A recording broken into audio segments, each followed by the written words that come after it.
Maybe Kuma was what caused Luffy's boat to get destroyed at the very beginning of his journey. This has been a genuine theory before. Not about Kuma specifically though. But Luffy gets exactly 1 page into his journey before having his ship sucked into a giant whirlpool out of absolutely nowhere. And it has been proposed in the past that this could have been caused by Dragon and whatever weather power he has. The whole thing does fall apart a bit when you ask why Dragon would have wanted to do this. Because him being in East Blue, that's pretty feasible. He was watching over Luffy in Logtown as well. But there's no way he could have predicted that Luffy would stick himself in a barrel and end up at Arvida's base. And even if he could predict that, why would he think it's a good idea? But look, I don't know how Kuma would do this, but it would be pretty wild if he was somehow responsible for a big act like this occurring and setting Luffy on his entire path. He could be ordered to kill Luffy. If anyone knew that he was Dragon's son, then it seems like a very reasonable course of action. It's not like they try to hide it. He keeps yelling, "I'm Monkey D. Luffy" everywhere he goes. Or it could be that evil Shanks pans out and he snitches on Luffy to the 5 old men, telling them where that funky Nika fruit was, and thus they order Kuma to retrieve the fruit. Which Kuma actually tries to do, doing something that I don't think he can do, conjuring the whirlpool that is, but fate allows Luffy to survive. I don't know if I like these ideas too much though, because it would mean that the 5 elders and even the other higher-ups had knowledge of Luffy right from the get-go, which means that they really should have been focused on capturing him immediately, sending in as many warlords and admirals after him as necessary. I also briefly had a very stupid thought, but it made me feel like a momentary genius. I was trying to figure out why Kuma would be at Dawn Island. It's not like he's logging it in his travel diaries because he's already been there during the Grey Terminal incident. So he's probably not visiting for the sake of nostalgia, because that was around the time that Ginny got enslaved and Kuma was volunteering himself to wreck any and all fools available. And then I said to myself, aha, what if Sabo told Kuma about his brother Luffy and Kuma was just there to check on him? But then I remembered that Sabo has amnesia, which I very ironically forgot about. I love how Ace, second captain serving the strongest pirate in the world, never looked at the Revolutionary Army's number 2 and thought, WTF? Yeah. To be as fair as I can, because I can go on about Sabo for a long time. But again, to be as fair as I can, we don't actually know when he became a known quantity to the world. But what we do know is that Ace was an incredibly well-known figure. He beat a warlord, he joined an emperor, and then fought another warlord to a standstill, not in that order. It goes beat warlord, fought warlord, joined emperor. Oh, and just as a reminder, because I saw a lot of comments about this, before Ace joined Whitebeard, he fought Jinbei for 5 days straight with the match ending in a draw. Which I point out because some people were saying that the warlord who was beaten was Jinbei. But it wasn't. I mean, he was, but they didn't tell anyone. And also, he wasn't, because it was a draw. But if it did get out then, at this point, Ace has an almost Luffy-like reputation for smacking down warlords. Whatever the case, there is no doubt in my mind that Sabo would have come across Ace's name and photo in a newspaper at some point, if not multiple points. Even as a rookie, Ace is just too big of a deal to miss. Which is quite tragic because Sabo would have been inadvertently following the adventures of his brother, cheering him on from the sideline of amnesia, only to have everything come flooding back as a result of the worst possible outcome. But I still hate amnesia as a plot device, and One Piece is no exception. Is it possible that the former warlord that Ace beat could be the man marked by flames? Anything's possible, but I think it's unlikely. I get where the logic's coming from, but if fighting Ace is the criteria to be the man marked by flames, then we're now including half of the pirating world. And as One Piece keeps racing towards the end, I find it less and less likely that these brand new legendary characters are going to spring up, because that means that we'll need to take the time to explore them, and we barely have the time to explore the 1,000 plus characters that we already have. I suspect it's a sort of question that has to be asked in an SBS though, so in about half a year we'll probably have an answer to this, and it'll go one of two ways. Either Eiichiro Oda will say nothing at all and keep things very mysterious, which will be our clue that this someone is a bit of a big deal. He'll say something like, oh, you want to know about that man? Well, maybe at a certain time in a certain place we'll reveal certain details about that certain man. You know that almost frustratingly vague way that the Japanese language allows people to speak in? It's either that or the warlord is going to be a complete joke and we'll get like a funny little sketch of an elephant shitting.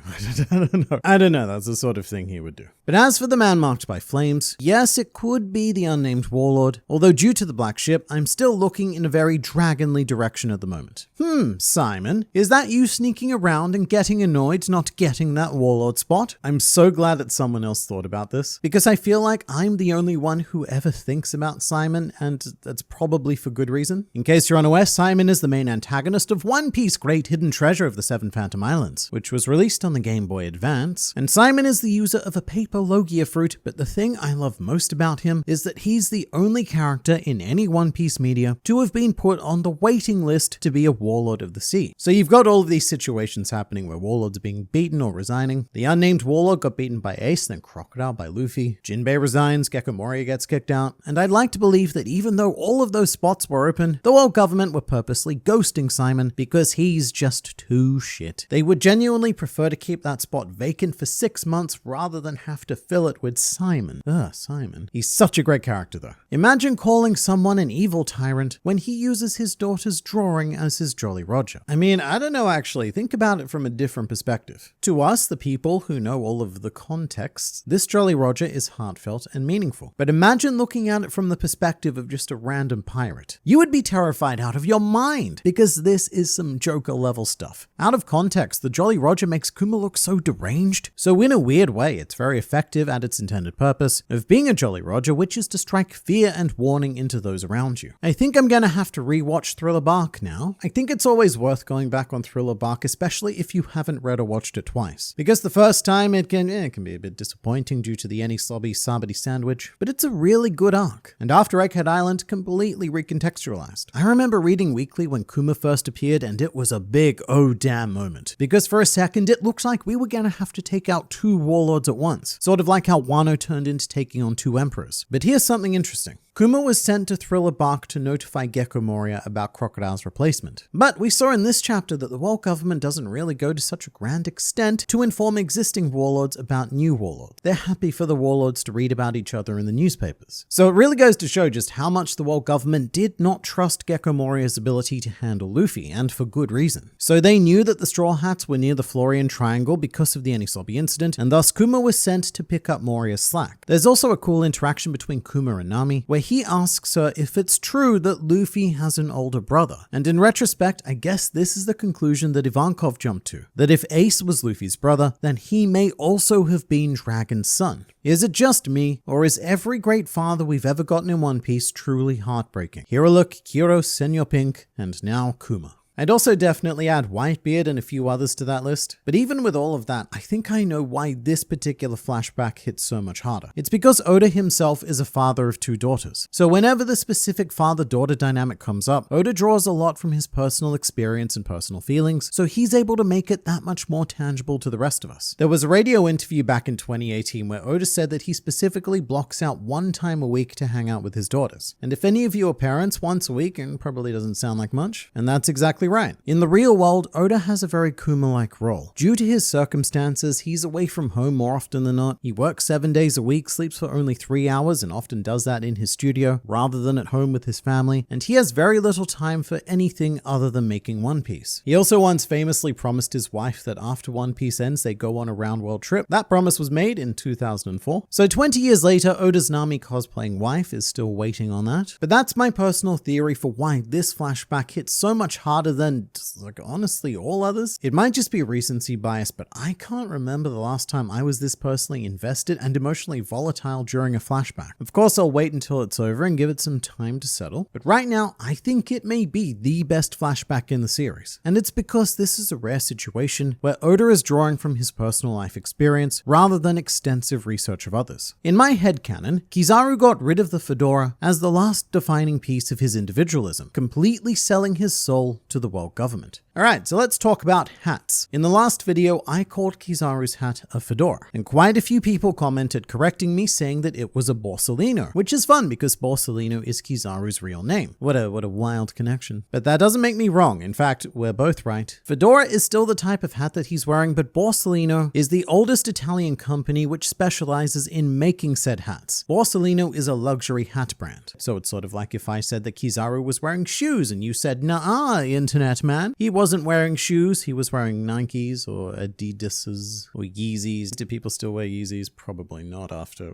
But to get back to something of relevance, I actually really like the original commenter stating that Kizaru stopped wearing the fedora to symbolically relinquish his individualism. Because the Kizaru we see in this chapter, and in fact any flashback Kizaru we've ever seen, is very out there in terms of fashion. Power clashing everywhere with all sorts of high-end items just to flex that Admiral paycheck. But gradually it's all been stripped back, and it's left us with a more pared back Kizaru. The man who follows orders almost as unquestioningly as Kuma did after his personality was removed. Someone else in my comments actually put this in a really interesting way. I'm not going to read out the whole thing, but it was Ed Burke 37. Good job you. He said that the three original admirals essentially represent the Japanese salaryman stereotypes. Kuzan is the man who got fed up and quit his job. Sakazuki is the man who dedicated himself to climbing the corporate ladder. And Kizaru is the guy who got broken down by the job and the company culture so badly that all that's left is a shell, and he just does what he's told to go with the flow. He's not an individual anymore. He's more like a homogeneous light cog. That or Kizaru gave his fedora to a young child with big dreams and told said child to return this fedora to him when he becomes a great Marine. I swear that Ace has done more in flashbacks than in the main story. You know, you're not wrong. The only thing he really did in the main story was fight Smoker, then fight Blackbeard, and then die. I personally find Ace far more interesting, not just in flashbacks, but in extended media. And if you haven't, I highly recommend either reading Novel A or Episode A. The first one is a 2-part book series, and the second one is a handful of manga chapters. But they detail a lot of Ace's actual story, and I think it's criminal that a lot of this stuff never made it into One Piece, because he's a really compelling character in those. But in regards to doing more in flashbacks, Ace isn't gonna like this, but I'd say he's very much following in Roger's footsteps, because all Roger did in the main story was die. Vegapunk saying he wished there were 5 more of him gives more credibility to the theory that Shaka isn't actually a satellite. So I didn't notice that at first, and I don't know how much, if any, we should read into it, but Vegapunk does quite specifically say that he wishes that there were 5 more of him. And of course, we go on to allegedly create 6 satellites. Although Shaka is a very special boy with a bit more authority than the others, and I'd still love to see what was under that mask, even if it doesn't technically exist anymore, because York blew it all to bits. It could be a random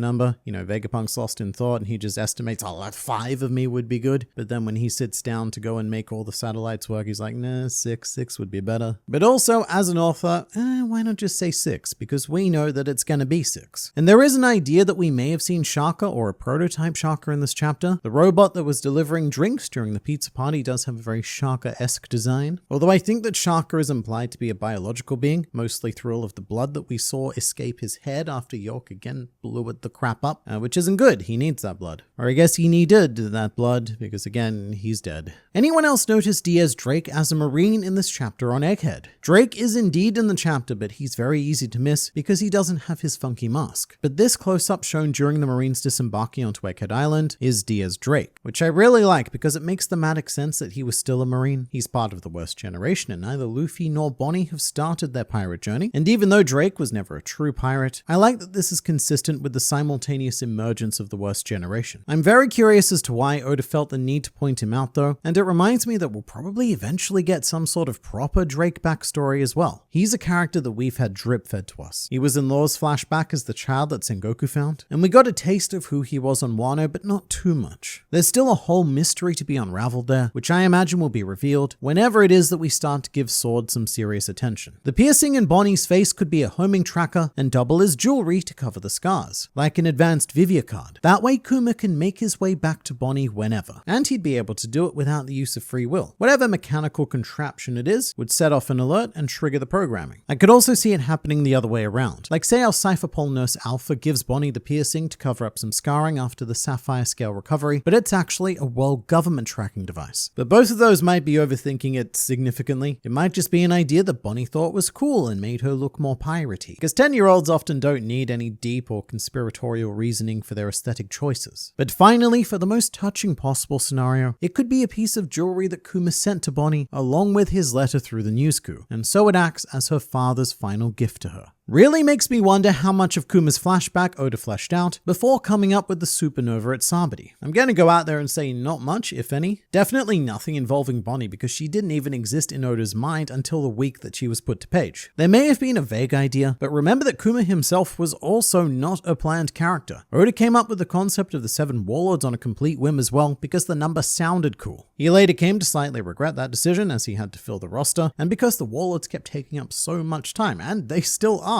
So what we have happening here is a collision of improvised characters. Kuma the warlord and Bonnie the supernova. 2 total accidents of One Piece coming together to deliver this absurdly touching story. In literature, devils like contracts, so I think Saturn tries to uphold his end as much as possible. That's a good point. Devils do love themselves some sweet, sweet contracts. So contractually, I wonder if there's a method by which Saturn could break this agreement. Perhaps by, say, breaking Jewelry Bonnie herself. Like for example, when he ordered all of the Marines to shoot her in the head. Because Kuma wanted exactly one thing out of this deal with the devil, which was to ensure Bonnie's safety. So if Saturn ends up threatening said safety, then is our deal off? Is there a mechanism built into Cyborg Kuma to recognize this and restore him for just long enough to ensure the safety of his precious little jewelry? Which is perhaps why the memories still exist, just as a safety measure. But I do still mostly see Saturn as a devil of his word, which is why earlier he said, "Nah, mates, leave Bonnie alone. She's just a child. You wouldn't hurt a child, would you?" At least until he did, because now Saturn has had enough. He gave a token effort to honor his contract, but look, it's getting late and old mate needs to go to bed soon. So we're doing things a bit quicker and dirtier now. And if you want to see how that works out for him, then don't forget to subscribe to this channel for consistent injections of One Piece culture administered directly into your YouTube feeds.